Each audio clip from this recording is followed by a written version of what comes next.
Los que están en la carne no pueden agradar a Dios. De lo que el Nuevo Testamento está hablando cuando menciona esta feroz lucha que continúa en la vida cristiana entre la carne y el espíritu es la lucha entre el poder del pecado en nuestra naturaleza humana caída en contra de la influencia de Dios, el Espíritu Santo en nuestras vidas. De modo que toda la lucha y el proceso de santificación involucra lo que Pablo llama una guerra. Hoy, en Renovando tu Mente, la batalla contra la carne.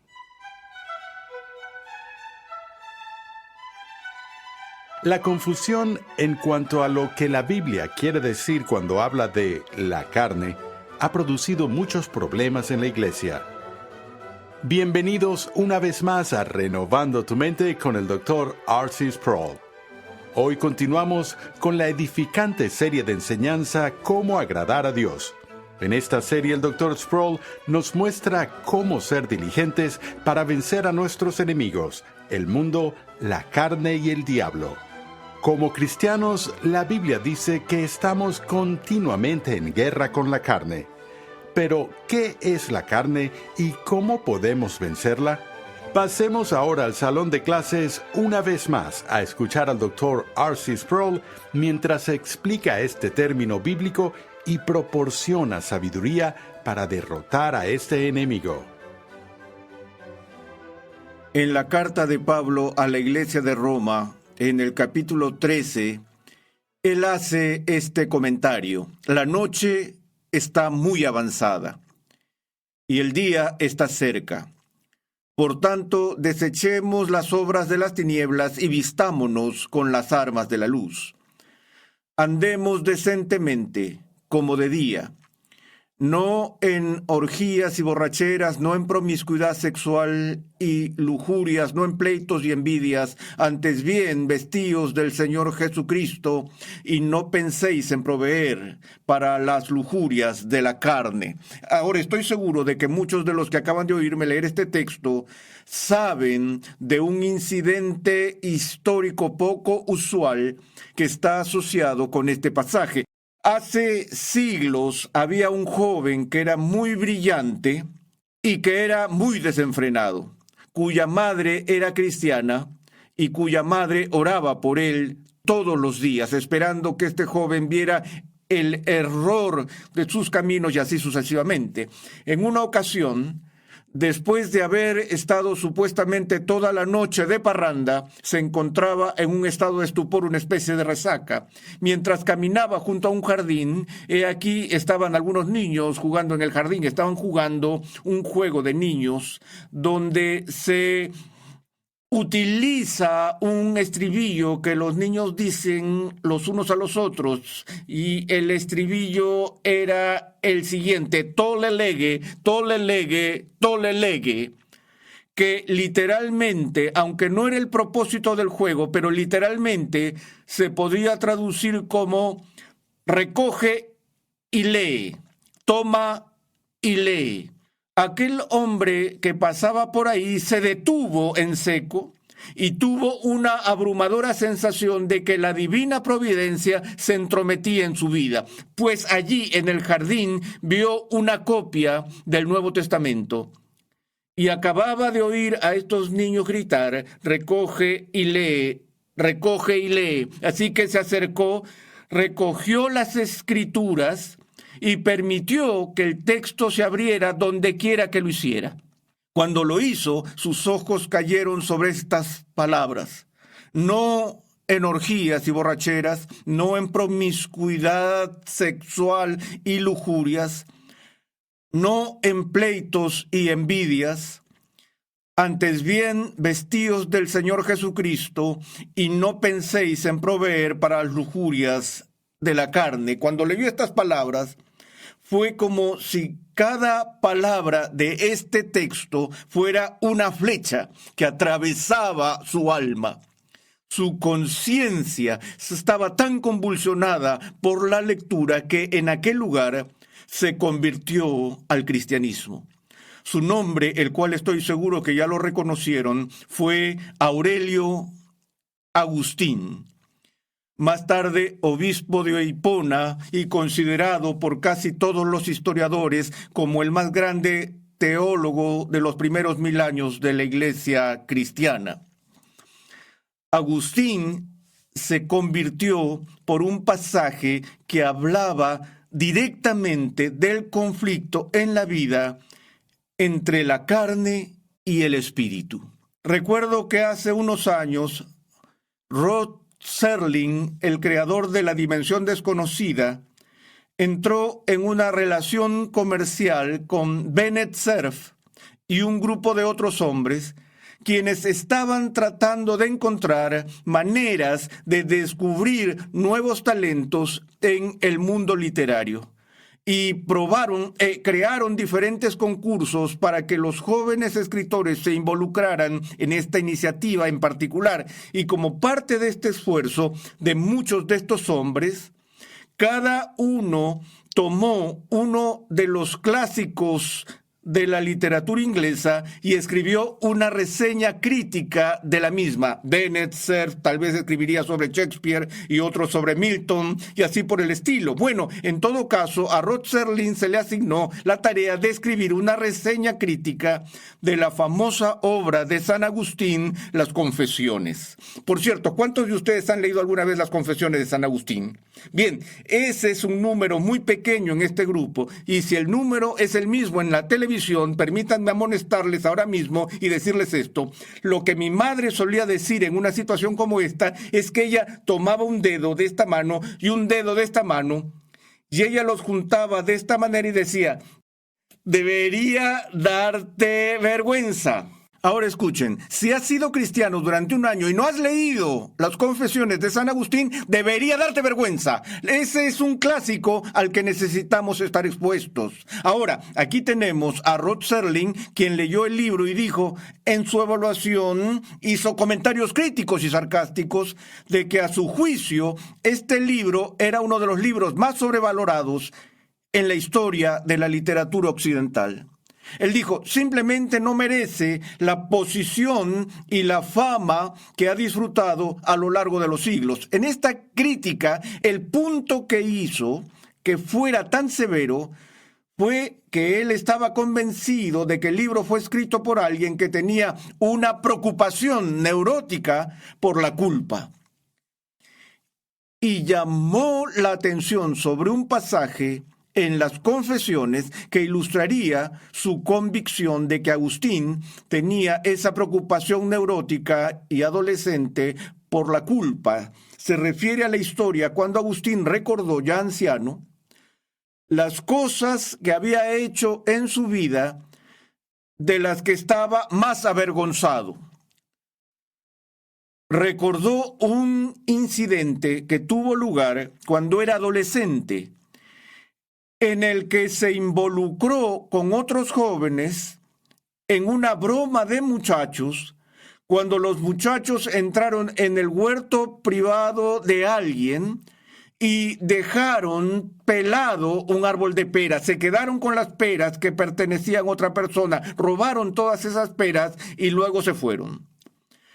Ahora, Agustín, 50 años después, lamenta esta broma de la infancia. Y Rod Serling dice, por favor, Agustín, es decir, ¿qué te pasa? Es decir, allá afuera hay gente culpable de adulterio y de asesinato y de grandes robos, cosas realmente serias, y aquí tenemos a este tipo todo angustiado por robar unas cuantas peras cuando era niño. Pero Agustín explicó qué fue lo que le hizo sentirse tan arrepentido. No fue el simple acto de robar esa fruta, sino que él dijo, al examinar mi vida y considerar las cosas malas que he hecho, que eran malas, puedo ver que había ciertos pecados en los que caí, que aunque no eran excusables, ciertamente eran comprensibles. Sí, Agustín confesó todo tipo de pecados sexuales cuando era joven, engendró hijos ilegítimos y más. y tuvo remordimiento por eso. Él dijo, pero puedo entenderlo. Existe un fuerte impulso biológico a involucrarse sexualmente. Y esa tentación puede sucederle a una persona cuando está en un momento de debilidad, así que cualquiera puede sucumbir a ella. Él dijo, eso lo puedo entender, no le excusa, pero puedo entenderlo. Él dijo, puedo entender a un hombre muerto de hambre que robe una rebanada de pan. No creo que un hombre que se muera de hambre tenga derecho a robar una rebanada de pan, dijo Agustín, pero puedo entender la fuerza que lo tentó a hacerlo. Él dijo, sin embargo, yo robé peras cuando no me gustaban las peras. Es decir, no había nada que estimulara mis pasiones a robar esas peras, excepto una cosa: el simple placer de hacer algo que sabía que estaba mal. Lo que Agustín lamentaba era el ejercicio de su naturaleza caída, de su carne, por el puro placer de hacerlo. Pablo habla de un estado de la humanidad que él llama la carne. Y ya hemos visto que Lutero dijo que los tres, la gran triada de enemigos para el crecimiento cristiano, se trata del mundo, la carne y el diablo. Ahora, cuando hablamos de la carne, quiero que entendamos, sin entrar en los tecnicismos de esta, que cuando la Biblia habla de la lucha que sostenemos con la carne, no está simplemente hablando del cuerpo. Que la lucha entre la carne y el espíritu no puede compararse con la lucha entre el cuerpo y el alma o el cuerpo y la mente. Antes bien, de lo que el Nuevo Testamento está hablando cuando menciona esta feroz lucha que continúa en la vida cristiana entre la carne y el espíritu, es la lucha entre el poder del pecado en nuestra naturaleza humana caída en contra de la influencia de Dios, el Espíritu Santo, en nuestras vidas. De modo que toda la lucha y el proceso de santificación involucra lo que Pablo llama una guerra. Hay una guerra en marcha. Y es una guerra entre la carne del hombre y el Espíritu de Dios. Ahora, me molesta mucho cuando escucho a predicadores levantarse y decir, ya saben, ven a Jesús y todos tus problemas habrán terminado. Porque eso simplemente es una mentira. Mi vida se complicó cuando me convertí en cristiano. Antes de ser cristiano, aunque no era feliz, tenía un grado relativo de paz. Sabía que estaba haciendo cosas que no debía hacer. Me refiero a que no había aniquilado totalmente mi conciencia, pero estaba en camino a lograrlo. Es decir, repitiendo ciertas acciones, puedes cauterizar la conciencia y poner callos en el alma, donde alguna vez quizás sentiste un poquitito de remordimiento, de culpa. Ahora puedes hacer estas cosas repitiéndolas y ya no te afectan, y experimentas lo que la Biblia llama dureza de corazón. Pero cuando llegué a Cristo, encontré una nueva conciencia. Y ahora las cosas de las que antes no me preocupaba se convirtieron en motivos de preocupación ética. Y la vida se volvió complicada. No habría sido lindo si hubiera dicho, bueno, lo que hice cuando me convertí fue que cambié mi carne, fui comprado por el Espíritu, y ahora vivo feliz para siempre. Esa es la lucha de la santificación. Aunque el poder de la carne está roto, y ahora el poder de la carne está sometido al Espíritu de forma muy real en el proceso de la regeneración, la carne, damas y caballeros, no queda totalmente aniquilada en la conversión. La guerra continúa. Ahora escucha lo que dice el apóstol en el capítulo 8 de Romanos.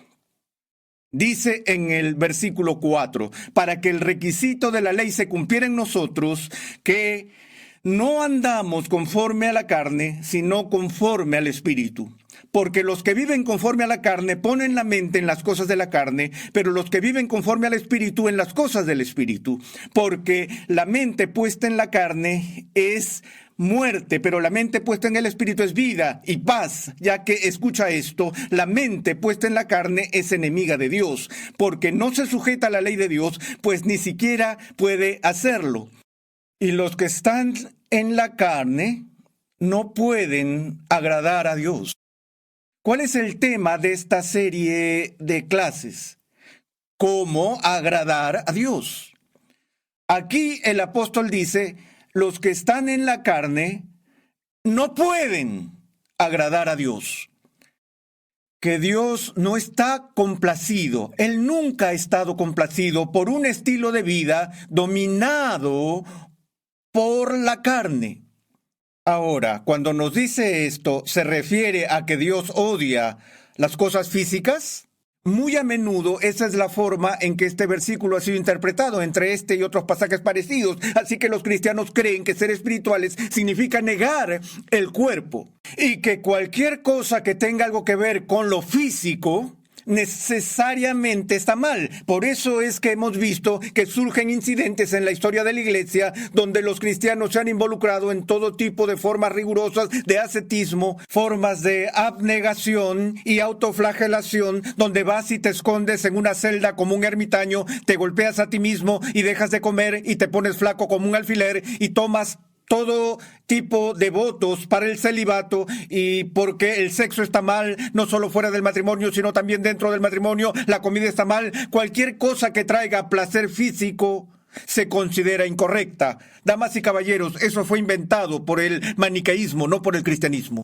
La primera afirmación del Dios que hizo el mundo físico, ¿cuál fue? Él mira ese orden físico y dice: eso es bueno.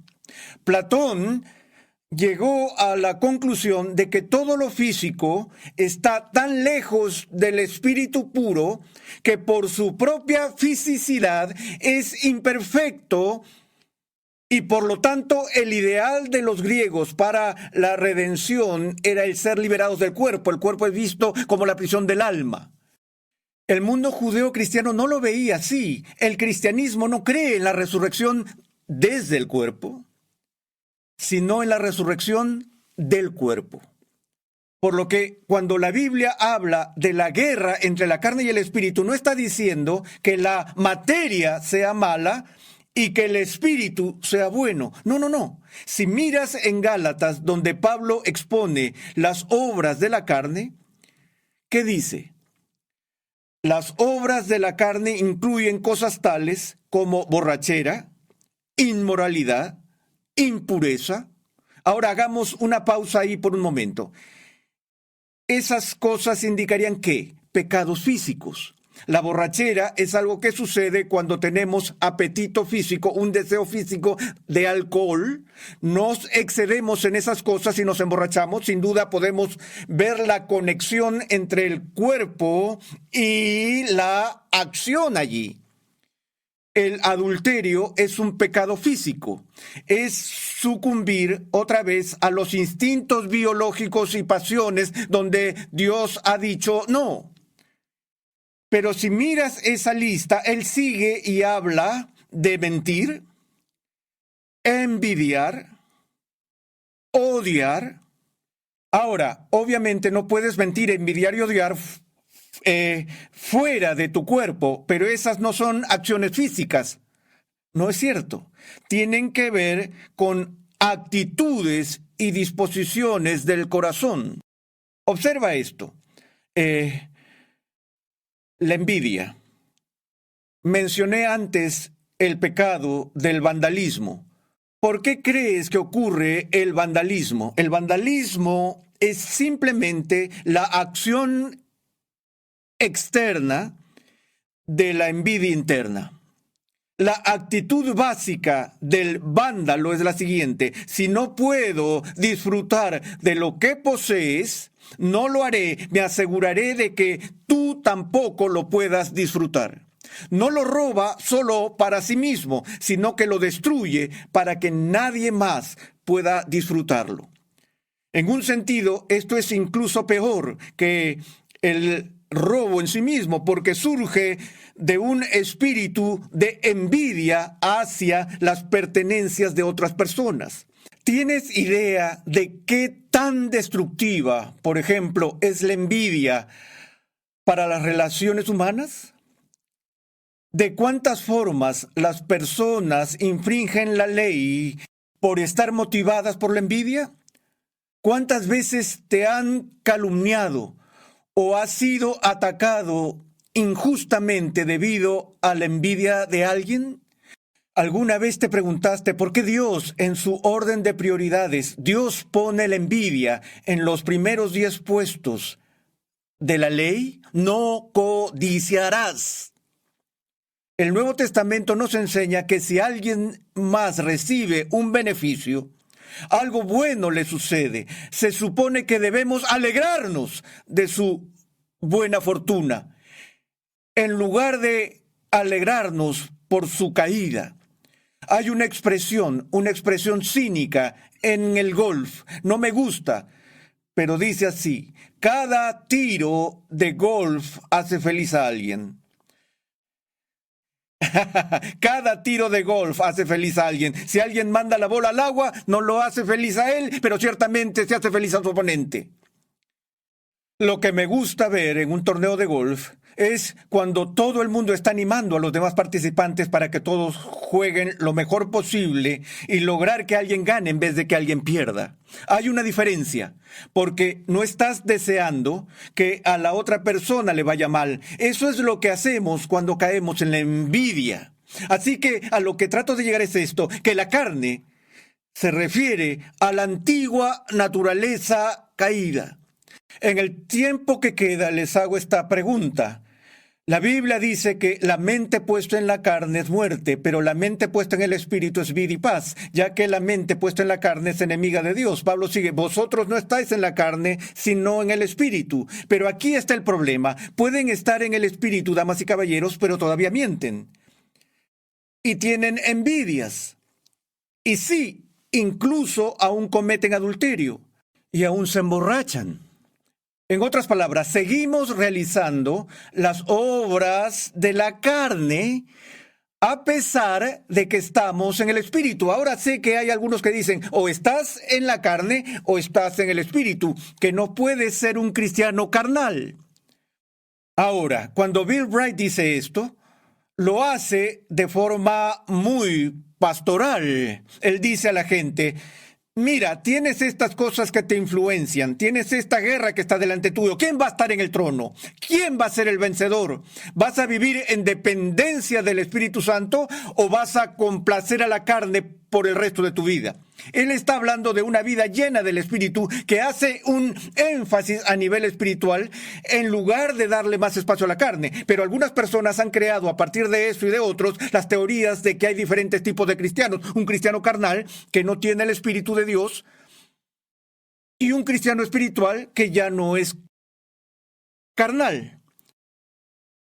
Damas y caballeros, cualquiera que no tenga el Espíritu de Cristo no es un cristiano carnal, es un no cristiano carnal. ¿De acuerdo? Así que, en ese sentido, un cristiano carnal es una contradicción de términos. Si una persona es solo carne, lo que el Nuevo Testamento llama carne, sin el Espíritu Santo viviendo en él, entonces está fuera del reino de Dios. No tiene cómo agradar a Dios. Sin embargo, si una persona tiene el Espíritu Santo viviendo en él, esa persona puede hacer cosas carnales. Esa persona aún puede luchar con su carne, pero es una persona espiritual. Ahora se convierte en un asunto de grado, de cuánto estamos dispuestos a someternos al Espíritu Santo. La persona que agrada a Dios es una persona que busca el fruto del Espíritu en su vida.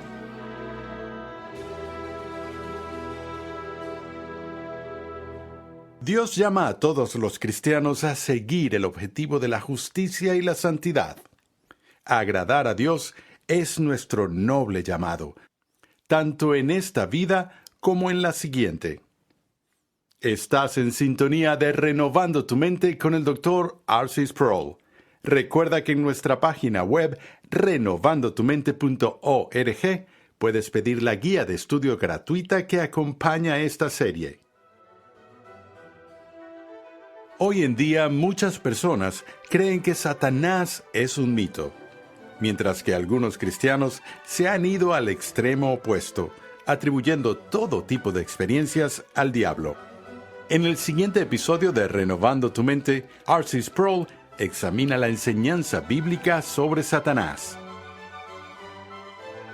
Renovando tu Mente es una producción de los Ministerios Ligonier, la confraternidad de enseñanza del Dr. R.C. Sproul. Nuestra misión, pasión y propósito es ayudar a las personas a crecer en su conocimiento de Dios y su santidad. Nuestra programación es posible gracias al generoso apoyo en oración y financiero de cristianos alrededor del mundo. Para hacer tu donación, por favor visita nuestra página web renovandotumente.org. Suscríbete a nuestro canal en YouTube Ministerios Ligonier para que puedas disfrutar de todo el material de enseñanza que estamos produciendo completamente gratis y en español. Para contactarnos, por favor envíanos un correo electrónico a programa@renovandotumente.org con tus preguntas, testimonios y comentarios. Te invitamos a sintonizar nuestro próximo programa y a unirte a nuestra gran comunidad virtual en las redes sociales.